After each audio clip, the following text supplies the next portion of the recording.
नमस्कार। आज के इस एक्सप्लेनर में हम एक बेहद गंभीर लेकिन उतनी ही जरूरी बात करने वाले हैं। हमारा फोकस होगा धूम्रपान के स्वास्थ्य पर पड़ने वाले प्रभाव, इससे होने वाली गंभीर बीमारियों जैसे कि हृदय रोग और कैंसर, और सबसे खास बात धूम्रपान छोड़ने के फायदों पर। यह सफर सिर्फ इस बारे में नहीं है कि तंबाकू शरीर को कैसे तोड़ता है, बल्कि इस बारे में भी है कि हमारा शरीर रिकवरी के लिए कितनी अद्भुत क्षमता रखता है। तो चलिए बिना किसी देरी के सीधे मुद्दे पर आते हैं। इस चर्चा को हमने कुछ अहम हिस्सों में बांटा है। शुरुआत करेंगे शरीर पर तंबाकू के प्रहार से, फिर जानेंगे कि यह हमारे दिल और फेफड़ों को कैसे डैमेज करता है। इसके बाद गर्भावस्था और शरीर के अन्य हिस्सों पर होने वाले खतरों को समझेंगे, और अंत में सबसे सकारात्मक हिस्सा, रिकवरी कैसे होती है और इस लत को सुरक्षित तरीके से कैसे छोड़ा जा सकता है। भाग 1, शरीर पर तंबाकू का प्रहार। जब सिगरेट का सिर्फ एक कश अंदर जाता है तो असल में होता क्या है? 7,000। जी हां, जरा इस नंबर पर गौर कीजिए।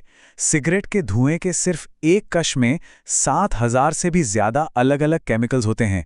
ये कोई साधारण धुआं नहीं है, बल्कि एक ऐसा जहरीला कॉकटेल है जो सीधे हमारे रेस्पिरेटरी सिस्टम में घुसपैठ कर रहा होता है। और इससे भी ज्यादा डराने वाली बात क्या है? उन 7,000 केमिकल्स में से कम 69, जी हां, 69 रसायनों को साफ तौर पर कार्सिनोजेंस माना गया है। आसान भाषा में कहें तो ये वो तत्व हैं जो सीधे तौर पर कैंसर पैदा करते हैं। हर एक कश के साथ ये जहर शरीर में जा रहा है। भाग 2, हृदय और फेफड़ों को नुकसान। अब देखते हैं कि यह जहरीला धुआं हमारे अंदरूनी सिस्टम, खासकर दिल और फेफड़ों का क्या हाल करता है। सच तो ये है कि स्मोकिंग हमारे दिल का सबसे बड़ा दुश्मन है। जैसे ही निकोटीन शरीर में जाता है, हार्ट रेट और ब्लड प्रेशर एकदम से बढ़ जाता है। और वो जो कार्बन मोनोऑक्साइड है ना, वो तो खून में मौजूद ऑक्सीजन की जगह ही छीन लेती है। नतीजा, खून गाढ़ा होने लगता है, जिससे खतरनाक ब्लड क्लॉट्स बनने लगते हैं। हमारी धमनियां जिन्हें लचीला होना चाहिए वो सख्त हो जाती हैं, जिसे एथेरोस्क्लेरोसिस कहते हैं। यही वजह है कि स्मोकिंग करने वालों में हार्ट अटैक और स्ट्रोक का खतरा कई गुना ज्यादा होता है। अगर कभी एक स्वस्थ फेफड़े और तंबाकू से डैमेज हुए फेफड़े या मुंह के कैंसर को सामने से देखा जाए तो फर्क रोंगटे खड़े कर देने वाला होता है। ये कोई किताबी बातें नहीं है, बल्कि वो डरावनी सच्चाई है जिसे धुएं के छल्ले उड़ाते वक्त अक्सर नजरअंदाज कर दिया जाता है। फेफड़ों के अंदर जो तबाही मचती है वो भी कम नहीं है। हमारे श्वसन तंत्र में सीलिया नाम के छोटे छोटे बालों जैसे झाड़ू होते हैं जो सफाई का काम करते हैं। धुआं इन्हें पूरी तरह लकवाग्रस्त कर देता है। इसके अलावा फेफड़ों के आखिरी छोर पर मौजूद हवा की थैलियां, जिन्हें एल्वियोली कहते हैं, उन्हें परमानेंट डैमेज होता है। इससे सांस की नली में हमेशा सूजन बनी रहती है, और यही आगे चलकर भयंकर स्मोकर्स कफ और सीओपीडी जैसी लाइलाज बीमारियों में बदल जाती है। खैर, आजकल एक नया सवाल बहुत सुनने को मिलता है। क्या पारंपरिक सिगरेट छोड़कर ई सिगरेट या वेपिंग करना सेफ है? आइए इस गलतफहमी को भी दूर कर लेते हैं। तथ्य बिल्कुल साफ हैं। वेपिंग कोई सुरक्षित विकल्प नहीं है। इसके एरोसॉल में निकोटीन के साथ साथ भारी धातुएं होती हैं। इसमें स्वाद के लिए अक्सर डायासिटाइल नाम का केमिकल मिलाया जाता है, जो फेफड़ों की छोटी नलिकाओं को हमेशा के लिए खराब करके पॉपकॉर्न लंग जैसी गंभीर बीमारी पैदा करता है। और इसमें मौजूद विटामिन ई एसिटेट तो फेफड़ों की कार्यक्षमता को बुरी तरह से तबाह कर देता है। भाग 3, गर्भावस्था और अन्य गंभीर खतरे। दिल और फेफड़ों के अलावा तंबाकू का एक ऐसा साइड इफेक्ट भी है जो आने वाली पीढ़ियों तक पहुंचता है। ये डेटा वाकई हैरान करने वाला है। गर्भावस्था के दौरान धूम्रपान करने से सिर्फ बच्चे के वजन पर असर नहीं पड़ता। स्टडीज बताती हैं कि जो माताएं प्रेगनेंसी के दौरान बहुत ज्यादा सिगरेट पीती हैं, उनके बच्चों में आगे चलकर हिंसक या आक्रामक व्यवहार होने की संभावना 67% तक होती है। वहीं धूम्रपान ना करने वाली माताओं के बच्चों में ये सिर्फ 16% है। ये सीधे तौर पर एक बच्चे के मानसिक विकास पर होने वाला गहरा असर है।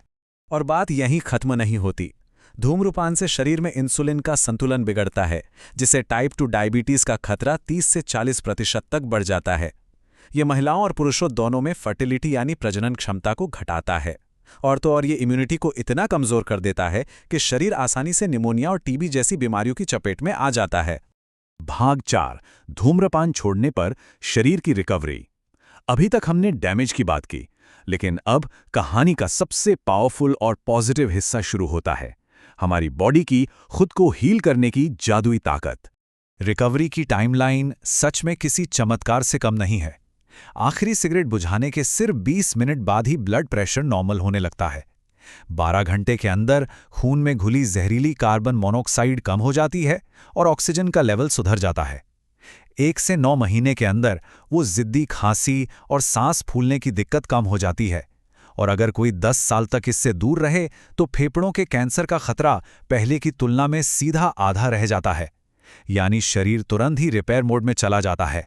भाग 5 लत छोड़ने के सुरक्षित उपाय। शरीर तो खुद को ठीक कर लेगा, लेकिन निकोटीन की लत को छोड़ना आसान नहीं होता। इसलिए कुछ साइंटिफिक और सुरक्षित तरीकों पर बात करते हैं। जब आप निकोटीन छोड़ते हैं तो शरीर कुछ समय के लिए अजीब तरह से रिएक्ट करता है। अगर बहुत तेज तलब लगे तो तुरंत अपना ध्यान भटका लें या हल्की एक्सरसाइज कर लें। अगर नींद नहीं आ रही है तो दोपहर के बाद कैफीन लेना बंद कर दें। चिड़चिड़ाहट हो रही हो तो थोड़ा टहल आएं या गर्म पानी से नहा लें। और अगर कब्ज महसूस हो तो खूब सारा पानी पिएं और फाइबर वाला खाना खाएं। ये छोटे छोटे प्रैक्टिकल स्टेप्स इस मुश्किल लगने वाले सफर को बहुत आसान बना देते हैं। और सबसे बड़ी बात, इस जंग में अकेले लड़ने की कोई जरूरत नहीं है। साइंस के पास इसके बेहतरीन उपाय हैं। निकोटीन रिप्लेसमेंट थेरेपी यानी एनआरटी, जिसमें पैच और च्युइंगम आते हैं, ये बिना किसी जहरीले धुएं के तलब को शांत करते हैं। डॉक्टर्स की सलाह से ब्यूप्रोपियोन और वेरेनिक्लीन जैसी दवाएं भी ली जा सकती हैं। और जब इन मेडिकल सपोर्ट्स के साथ प्रोफेशनल काउंसलिंग को मिला दिया जाए तो सिगरेट छोड़ने की सफलता दर दोगुनी हो जाती है। मदद हमेशा उपलब्ध है, बस हाथ बढ़ाने की देर है। राष्ट्रीय तंबाकू मुक्ति हेल्पलाइन का नंबर है 180 11 23 56। इस लत से बाहर आने के लिए इस नंबर पर कॉल करके एक्सपर्ट से बिल्कुल मुफ्त और सही मार्गदर्शन लिया जा सकता है। इस एक्सप्लेनर के अंत में एक बहुत ही सीधा और जिंदगी बदल देने वाला सवाल है, वो खास तारीख कौन सी होने वाली है? विज्ञान भी मानता है कि छोड़ने के लिए कैलेंडर पर एक पक्की क्विट डेट तय करना कामयाबी की तरफ सबसे बड़ा कदम है। वो तारीख आज भी हो सकती है। एक धुएं से मुक्त और स्वस्थ भविष्य की ओर कदम बढ़ाया जा सकता है। इस पूरी चर्चा में साथ बने रहने के लिए बहुत बहुत शुक्रिया। जागरूक रहें और स्वस्थ रहें।